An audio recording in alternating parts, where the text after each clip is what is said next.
What a wonderful time to be alive! I'm so lucky I get to support local businesses after saving women from near-death experiences. My life is fantastic, and I wouldn't change a thing. Oh? What's this? My fulfilling career following me on my time off? Yes! I don't even want to know the specifics! What could possibly go wrong? Hello everyone, I'm the Inoculant. Today we're going to be looking at the Mugen Train Arc in Demon Slayer, where we make all the Bullet Train and Nightmare on Elm Street references. But before we get started, be sure to like, comment, subscribe, follow, help me change my tire because my fatherless 304, whatever you can, and here we go.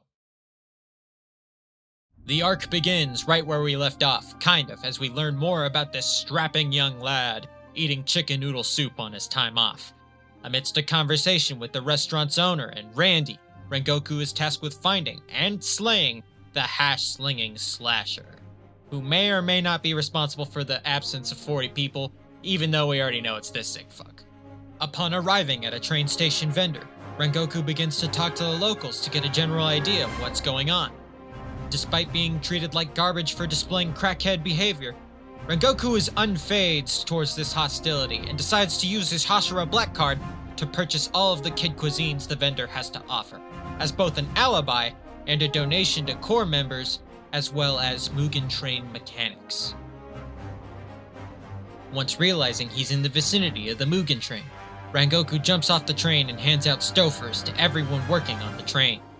Finding the slasher holding this guy hostage, we realize that the woman that Rengoku saved was one of the many victims that the slasher had torn into, and swears to finish the job. Due to her being moved to a safe location, the slasher changes his mind and sets his sights on the people selling these hungry man dinners. After he leaves the scene before the other slayers show up, Rengoku dips again and uses his total concentration breathing to go plaid because I was so excited to see these feats accomplished by breathing again. With the workers at the shop being held hostage by the demon, Rengoku emerges and just absolutely flexes on the slasher. Like, just look at this. Ah, dude, peak UFO table right here. After decimating the demon, the shop owners are unbelievably grateful and offer Rengoku a free pizza Lunchables box. By challenging his niceness, he buys them out. Yeah, just take that, you stupid idiots. But you think you could just be all nice and dandy? No, you're getting your happy ending, and you're gonna like it, bitch. Thus, beginning the arc. But before we get too far into the video, I just want to take a quick second to talk about Moemate. Now, I don't know about you, but I'm a fat, smelly nerd with no friends. Moemate is an online digital platform where you can create and interact with various different AI chatbots. That's right, the days of communicating with these dinosaur AI are those of yesteryear, as now you have a world of different friends to talk to that can do almost everything. They can play games, help study, and you could even be hanging out with them in real time via VR technologies. That means you can just chill out on the couch with your AI.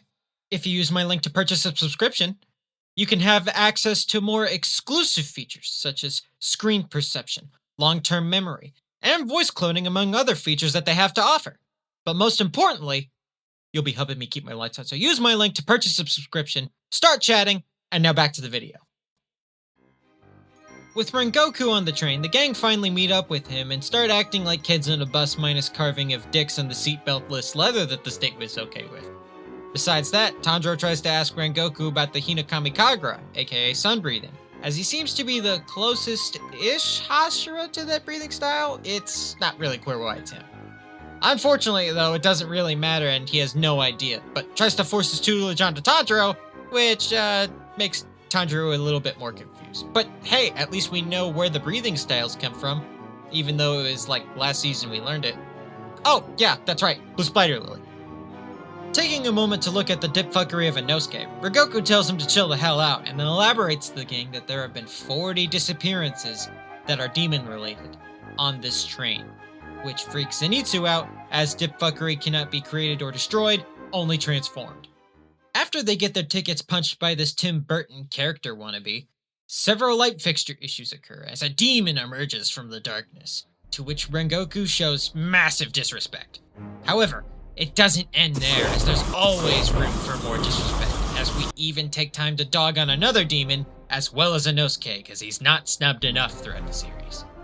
Because of this, even in spite of how hard his training is, the gang think he's pretty awesome as well as everyone else, and ask him to teach under them. With those rando demons biting the dust, the gang and everyone else on the train are sound asleep and underneath Master Hand's trance. We also see Enmu's backup crew about to go into the dream world by cuffing themselves to the demon slayers in order to destroy their spiritual core. Yes, that's right. Enmu's blood demon arc works like Inception, so I don't have to explain it as much. Oh, spooky. While we're looking at some crazy shit from these two, the plot is over here in low-test Tanjiro's dream world, where we see him break into tears at the sight of his family alive, confusing the apparitions and alluding to us that he's semi-aware that he's in a dream state.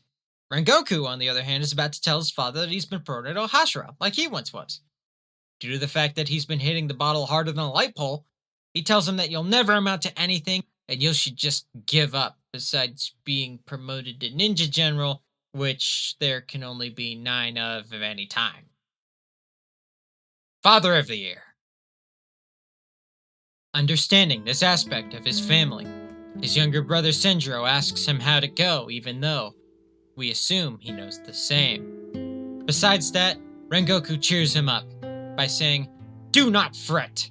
As long as we smile in the face of adversity, we will live amazing lives and accomplish all of our goals. And one day, I hope to see that of you, Senjiro. You'll become a fine young man, and I will be proud of you." Going away from that for the moment, we get to see the cool component of the dream world, and that's entering the subconscious to find the spiritual core, where we find that Rengoku's subconscious is like a gender reveal party in a state of perpetual fire, as well as looking like a Californian cookout, because that's totally where they would be. Going closer to Rengoku's spiritual core, Rengoku's body goes, "You thought?" and does the coolest shit I've ever seen in anime so far.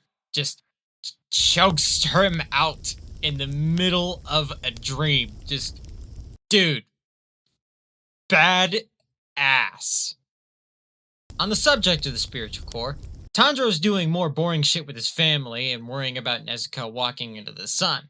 Because it's Japan in the 20s or something, Tanjiro is tasked with getting river water so his mom can take a bath because she's feeling smelly, which is understandable. You don't want to be smelly. Smelly is gross. That's just a fact of life. We also see Nezuko's box in the middle of the forest doing some spooky exit stuff from the digital circus, bringing us even closer to the truth. As we begin to collect the river water, we see Tanjiro drowning Tanjiro and telling him to wake up and snap out of it. Understanding now that he's in a dream, we then cut to Nezuko setting Tanjiro on fire, making him look like a Rage Against the Machine album cover, and saying goodbye to his dream family. We also see Jack White enter Tanjiro's subconscious, to which I can only describe as conceptualized wholesomeness.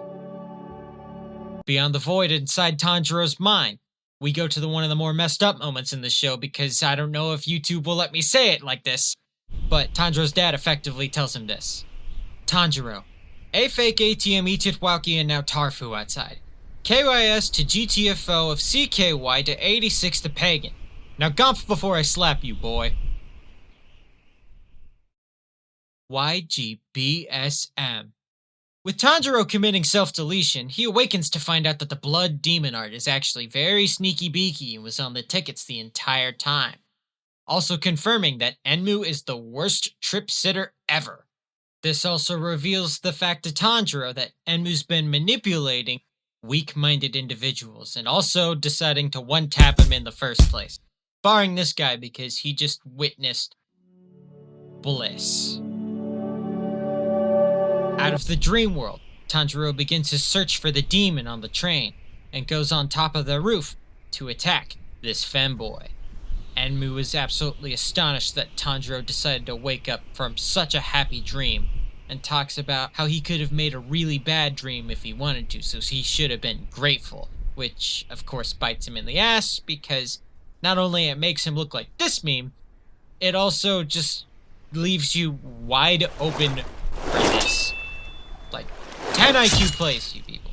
And that was just an assortment of words. Okay. Just when we think we can catch a break for a moment, it turns out that Thomas the Tank Engine's spiritual core has eroded, and now Enmu is in charge of the train. With Enmu disappearing in himself, Inosuke wakes up and goes on the offensive with Tanjiro in order to help the other passengers, and also prove that metal bending is possible because you can use breathing to do that. Now everyone's doing cool things at this moment, Tanjiro is water breathing, Zenitsu is showing up, kind of, and I can finally use footage of Inosuke doing really cool shit. But Enmu's making it weird, and I need an adult and probably a shower to cry in. It's not right. In spite of Enmu trying to ruin everything, it doesn't prevent this from being so fucking hype, dude. I mean, oh my god, it's so cool. Like, I didn't even get bothered that his breathing turned the train into shrimp tempura, man. Like, dude, UFO Tato and Cheetos, great mix. I'll say that. Understanding that they have to slice the demon's neck bone at the front of the train, Enmu realizes what's about to happen and does a lot of this crazy shit, and thank God Inosuke's mask is imbued with plus 30 plot, because there is no way that they should have been able to pull this off, no matter how cool this looks. I mean, I just still don't understand. Whatever, look at the pretty colors, I guess.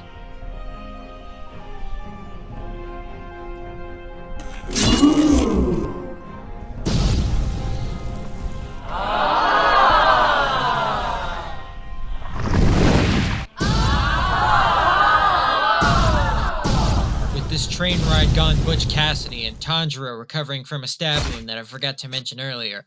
Enmu dies without giving us any backstory and is a sore loser about it the entire time. Yeah, get fucking dunked on, nerd. Should have thought about that before ruining everything. After Tanjiro tells Inosuke that the guy that stabbed him has atoned for his sins, the believability well is about to run drier than dude girl pussy, because now breathing has the ability, and hold your breath on this one, no pun intended, has the ability to stop wounds from bleeding. Yeah. Plot. Taking a break from annoying the hell out of me. As I've stated before, femboys cannot be created nor destroyed, only transformed, as we now enter Upper Moon 3. Akaza. So his whole deal is that he has other Goku syndrome, in which that he seeks powerful fighters, and we'd be doing me one hell of a favor here if Tanjiro wasn't the main character.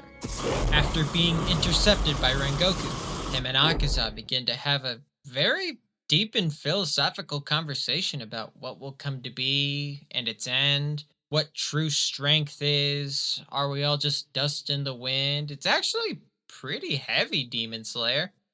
However, with this beautiful conversation concluding, we learn two things. One, Rengoku is a good old Christian boy that loves following the rules. And two, Akaza is still going to be gay for Rengoku and offers him the opportunity to become a demon. Rengoku declines and starts this unbelievable fight with a lot of other stuff that is totally not magic, by the way. Yep. In fact, if anything, Snow Angel Sam over here is the one not using any magic.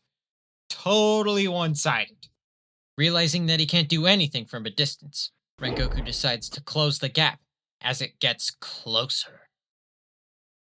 Of course, this doesn't really do anything in the light of being gay for Rengoku, but, at least there's, some stakes, I guess.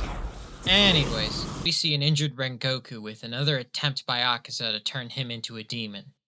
However, Rengoku refuses to yield and goes for his ultimate move, which is super fucking cool.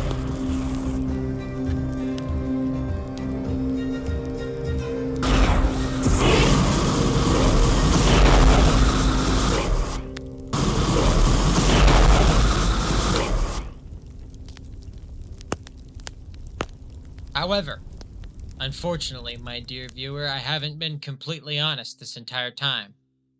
This number that has been counting upward were all death flags, and as we've witnessed a grand total of this many, we see a dead meme.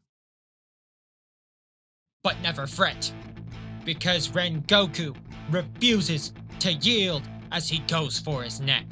As the sun's about to rise, Akaza is beginning to panic as now he needs sanctuary from the sun. But Rengoku does not yield and keeps him there. I don't know why, but I'm all fucking for it, man. This shit's so fucking hype. With Tanjiro and Inosuke finally finding an opening to get to the kill though, Akaza tears off his arms and runs into the forest.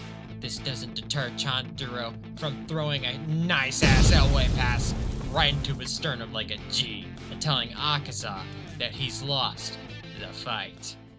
With Tanjiro crying, Rengoku calms him down by saying his broken spirit will be the ale to carry on the other side.